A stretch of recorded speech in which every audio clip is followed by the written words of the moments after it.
What's up guys, my name is Ace, and there's one feature with Call of Duty Vanguard that was brand new to the franchise that, when announced, made me very nervous, and I think a lot of other people were on the same page of this, and this is the suppression mechanic. So in today's video, I'm going to be doing a full in-depth breakdown of the suppression mechanic so you guys can see exactly how it works to see if it really is as bad as we initially thought it might be.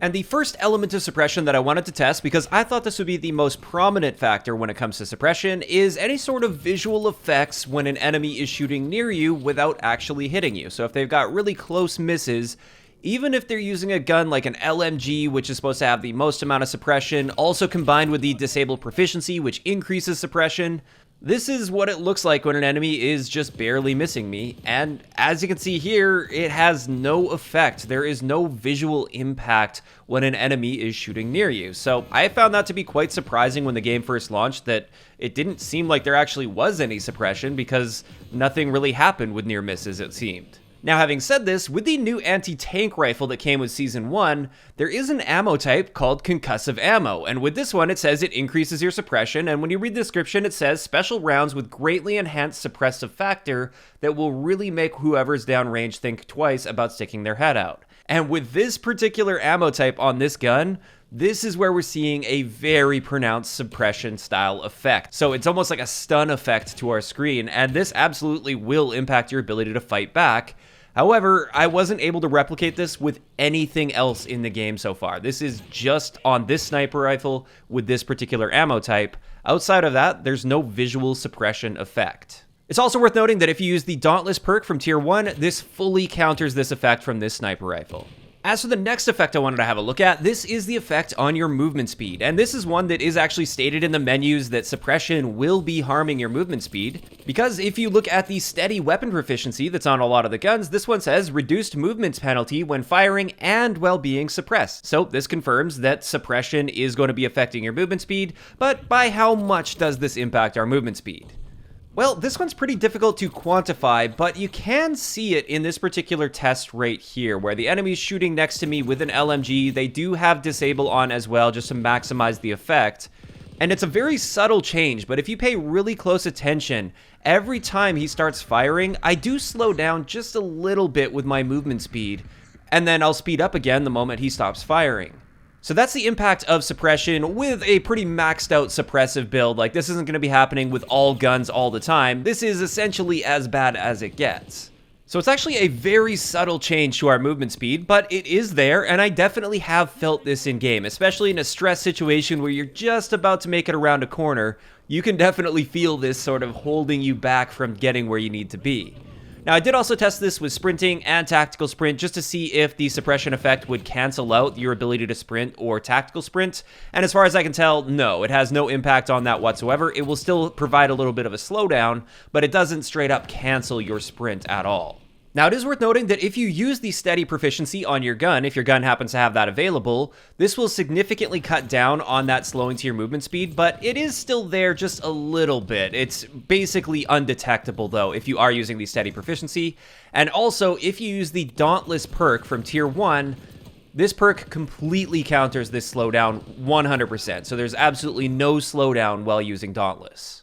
So there we have it, that's the basics of suppression. However, this doesn't really cover the most notable part of suppression, and this is its interaction with the piercing vision perk. Now, these two do go hand in hand, and with piercing vision, if you are suppressing an enemy that's not using Dauntless, because Dauntless is a full counter to this, then they will glow through walls. And this is what it looks like right here for anybody that hasn't seen it yet, although I know a bunch of you guys have probably seen this by now. And on the receiving end of that, if somebody is using piercing vision against you and they are suppressing you, you will get the little indicator that pops up that says spotted. This means that that particular player can see you through walls. Now, it is worth noting this only works for the person that's actually shooting and using that piercing vision perk. It won't work for his teammates as well. So if he can see you through walls, it doesn't mean everybody on the enemy team can see you through those walls. But with piercing vision, we can actually get a very accurate depiction of how close to the target you have to be shooting in order to be suppressing the enemy player. And as you can see right here, this is your limit. If you're firing within this distance of an enemy player,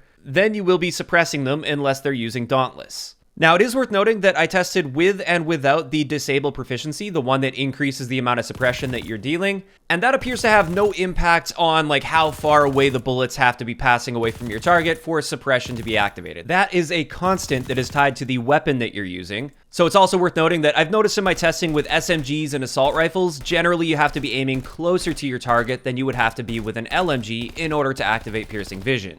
And it's also worth noting that this doesn't appear to have a distance limit, although if you are at a really extreme distance, it's going to be very faint and it's going to be hard to see those players through walls just because they're so far away. Compared to if they're really up close and personal, it's going to be very bright and glowing and really hard to even miss. Now, additionally, in order to activate piercing vision, this generally won't be activated with just one single shot fired, unless it's like a sniper rifle or something. In the case of the MG42, for instance, you have to fire at least 2 bullets for piercing vision to activate, and it will fade away very quickly after that if you only fire 2 bullets, so usually this is mainly just applying if you're firing several bullets in a row within a close proximity of your target.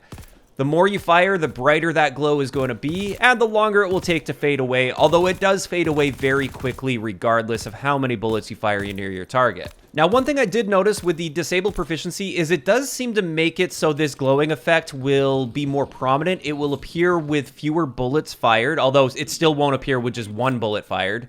But it will get brighter faster, and it takes a little bit longer to fade away as well. And then also, like I said earlier, that disable proficiency seems to have a greater effect on the enemy's movement speed compared to if you're not using that disable proficiency. Now, another thing to point out with piercing vision, since Dauntless is a full-on counter to piercing vision, you won't show up at all through walls, you won't glow at all if you're using Dauntless, and the enemy is using piercing vision. What about the steady proficiency in relation to this? Since the steady proficiency is kind of like Dauntless light, like it doesn't give you the full effect of Dauntless, but it's giving you at least some of the effects.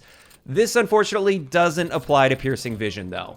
As far as I can tell, using steady has no impact on the enemy's ability to see you through walls with piercing vision. All it's going to do is make it so your movement speed isn't harmed as much when you are actually being suppressed. Now, it's also very important to note that this piercing vision perk does apply through walls as long as your bullets are able to pass through the walls and as long as those bullets are still within a close proximity of your target.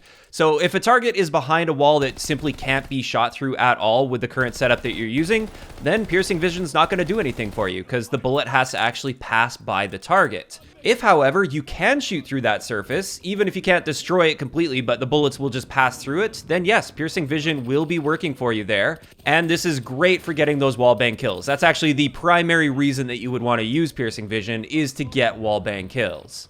And therefore, it's often best when combined with FMJ.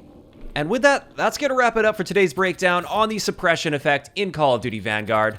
As for my thoughts on this suppression effect, honestly, I'm a little bit relieved to see that it's not as bad as I initially thought it might be when they announced that the suppression effect was going to be in the game. Having said that though, I just don't like this mechanic in Call of Duty, and I don't really feel like it adds anything to the gameplay experience. If anything, it just takes away from the experience by causing frustration when an enemy is missing you and it's causing a slowdown to your movement speed. I don't like that effect whatsoever. I don't think anybody should be rewarded for missing shots on a target, especially by default, without having to run like a special perk or something. I'd be a lot more forgiving of this if you had to use that disable proficiency, for example, in order to gain a suppressive effect that slows down the enemy movement speed. But the fact that it's just active on all guns at all times doesn't really fit in Call of Duty, in my opinion. Now, piercing vision, on the other hand, as a perk, I'm actually totally fine with that. I think it's an interesting addition. I like the fact that there is a full counter to this with Dauntless, so if you are frustrated by somebody using that in a game, just swap over to Dauntless,